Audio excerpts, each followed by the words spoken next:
আজ আমরা এমন একটি স্টক নিয়ে আলোচনা করব। স্টকটি বর্তমানে যে প্রাইস পয়েন্টে অবস্থান করছে এই প্রাইস পয়েন্ট থেকে ডাবল হওয়ার সম্ভাবনা অনেক বেশি। গত কিছুদিন আগে আমরা এই স্টকটি নিয়ে একটি আপডেট দিয়েছিলাম। বর্তমানে স্টকটি ভালো পারফর্ম করছে, ভালো মানি ফ্লো রয়েছে এবং ট্রেন্ড অনুসরণ করছে। আর যে স্টকটি নিয়ে আজ আমরা আলোচনা করব সেটি হলো গোল্ডেন সান। চলুন তাহলে বন্ধুরা জেনে নিই গোল্ডেন সানের বর্তমান অবস্থান এবং ফিউচারে স্টকটি কতদূর এগিয়ে যাবে। আলোচনাটি শুরুতেই সবাইকে রিকোয়েস্ট করব ডিসক্লেইমার অংশটি আপনারা ভালো করে পড়ে নেবেন। পুঁজিবাজার ঝুঁকিপূর্ণ, আপনার কোনো পার্সোনাল বাই এবং সেলের কারণে আপনি যদি ক্ষতিগ্রস্ত হয়ে থাকেন সে দায় স্টক অবজার্ভার বহন করবে না।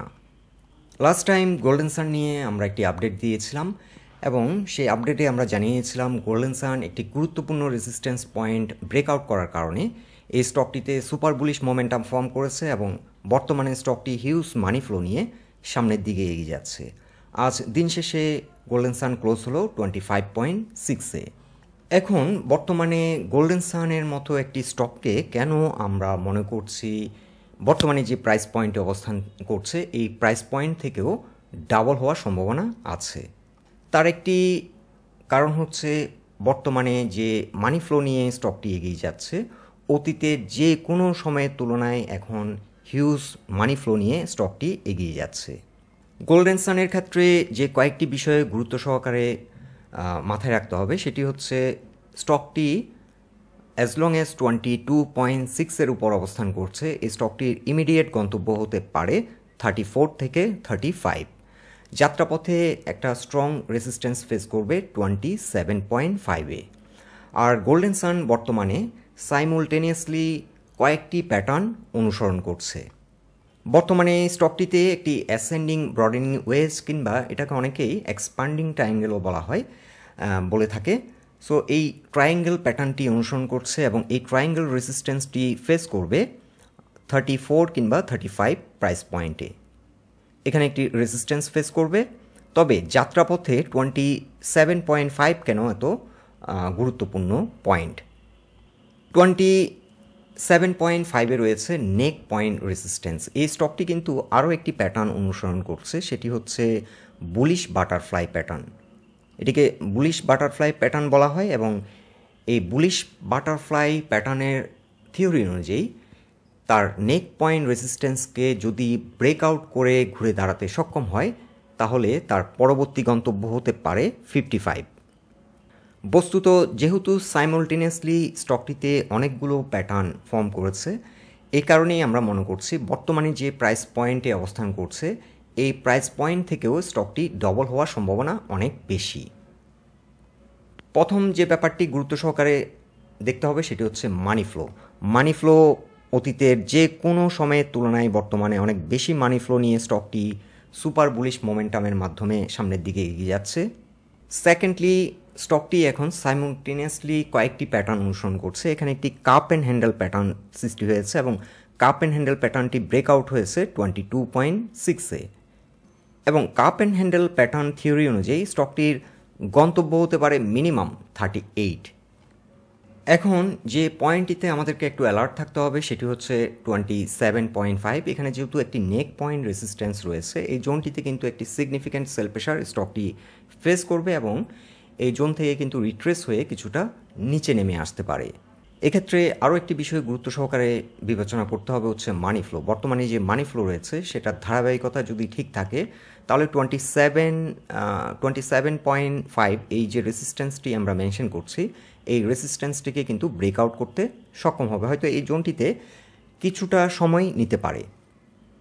সো গোল্ডেন সানের ক্ষেত্রে একটি রেজিস্ট্যান্স হচ্ছে 27.5 এবং আরও একটি রেজিস্ট্যান্স আমরা ডে চার্টে যেটি দেখিয়েছিলাম 34 থেকে 35। এখানে এক্সপান্ডিং ট্রায়াঙ্গেলের যে ট্রেন লাইন বরাবর এসে স্টকটি রেজিস্ট্যান্স ফেস করবে এবং পরবর্তী যে সাইকেল রেজিস্ট্যান্স হবে কাপ অ্যান্ড হ্যান্ডেল প্যাটার্নের থিওরি অনুযায়ী যে সাইকেলটি সেটি হচ্ছে 38-এ। এখানে এসে কাপ অ্যান্ড হ্যান্ডেলের যে থিওরি সেই সাইকেলটি কমপ্লিট করবে এবং এই জোনে এসে আবার একটা বড় ধরনের সেল প্রেশার ফেস করবে। সো যদিও আমরা মেনশন করছি যে স্টকটি 25 থেকে 55 পর্যন্ত প্রাইস অ্যাকশন হতে পারে, তবে এটি কিন্তু এক টানা প্রাইস অ্যাকশন নাও হতে পারে। এই রেজিস্ট্যান্স পয়েন্টগুলোতে সময় নিতে পারে এবং এই রেজিস্ট্যান্স জোনগুলো থেকে কিছুটা রিট্রেস করে হয়তো আবার শক্তি সঞ্চার করে স্টকটি এগিয়ে যাবে। এছাড়া আমার চ্যানেলে এক শ্রেণীর বিনিয়োগকারী মাঝে মধ্যে হয়তো ভিজিট করেন কিংবা সাবস্ক্রাইবারও হয়ে থাকতে পারেন। তারা মনে করে থাকেন যে আমরা যখন থেকে একটি স্টকের অ্যানালাইসিস দেব তারপর দিন থেকে স্টকটি বাড়তে হবে, তাহলে অ্যানালাইসিসটি ঠিক আছে। আমার এই চ্যানেলটি যারা রেগুলার দেখেন তারা হয়তো লক্ষ্য করবেন, কেপিসিএল নিয়ে যখন আমি আলোচনা করেছিলাম, কেপিসিএল যখন 24 থেকে 25 প্রাইস পয়েন্টে ছিল, আমি তখন জানিয়েছিলাম যে স্টকটির গন্তব্য হতে পারে তার অল টাইম হাইয়ের দিকে। কেপিসিএলের অল টাইম হাই ছিল 47, কিন্তু কেপিসিএল তার অল টাইম হাইকে ব্রেক করে প্রায় 58 পর্যন্ত প্রাইস অ্যাকশন করেছিল। সো এই স্টকটির ক্ষেত্রেও আমরা এটা বলতে পারি যে 22.6 এর উপর যদি স্টকটি দাঁড়িয়ে থাকে, কোনো কারণে যদি 22.6 এর নিচে নেমে যায়, তাহলে কিন্তু এই কাপ অ্যান্ড হ্যান্ডেল প্যাটার্নটি কিন্তু ব্রেকডাউন হবে এবং পরবর্তীতে হয়তো অন্য একটা স্ট্রাকচার ফর্ম করবে। বাট স্টিল এই প্যাটার্নটি ব্রেক করলেও স্টকটি কিন্তু বাটারফ্লাই প্যাটার্নের আন্ডারে থাকছে। সো এই প্যাটার্নটি যদি কোনো কারণে ব্রিজ করে তাহলে কি হবে? তাহলে স্টকটি 55 পর্যন্ত যাবে কিংবা 27 পর্যন্ত হয়তো প্রাইস অ্যাকশন করবে, হয়তো একটু বেশি সময় নেবে। আর এই প্যাটার্নের আন্ডারে থাকলে স্টকটি কুইক প্রাইস অ্যাকশনের মাধ্যমে হয়তো 38 এই প্রাইস পয়েন্টটি হয়তো কুইকলি অ্যাচিভ করবে। এছাড়া একটি বিষয় দেখাচ্ছি, 1 তারিখে যখন গোল্ডেন সান আমি ফার্স্ট টার্গেট সেট করেছিলাম আমার গ্রুপে, আমি সেট করেছিলাম 26 টাকা 40 এবং আমি জানিয়েছিলাম যে 26.50-এর উপর যদি ব্রেক করে 27-এর উপর যদি এটি সার্ভাইভ করে এটি 52 টাকা পর্যন্ত যেতে পারে। এবং এখানে ফার্স্ট টার্গেট দিয়েছিলাম যখন 22 টাকা ছিল, তখনই আমি টার্গেট দিয়েছিলাম 26.4 ফার্স্ট টার্গেট দিয়েছিলাম। এবং গতকালকে মালেক নিয়ে আমরা আলোচনা করেছিলাম। গতকাল যখন মালেক কারেকশন মোডে ছিল, আমি দেখিয়েছিলাম 38.5-এ একটি সাপোর্ট এবং 37.9 পয়েন্টে ট্রেন লাইন সাপোর্ট দেখিয়েছিলাম। এক্স্যাক্টলি 37.9 থেকে কিন্তু এটি উঠে গেল। এবং গতকাল একেবারে লাস্ট আওয়ারে 2:13 মিনিটে যখন 27.9 থেকে ঘুরে দাঁড়িয়েছে, তখন আমরা নিউ এন্ট্রি দিয়েছিলাম মালেক, নিউ বাই সিগন্যাল দিয়েছিলাম। সো গোল্ডেন সান নিয়ে আজ মোটামুটি একটা ইলাবোরেট ধারণা আজকের আলোচনার মাধ্যমে আমরা দিয়েছি।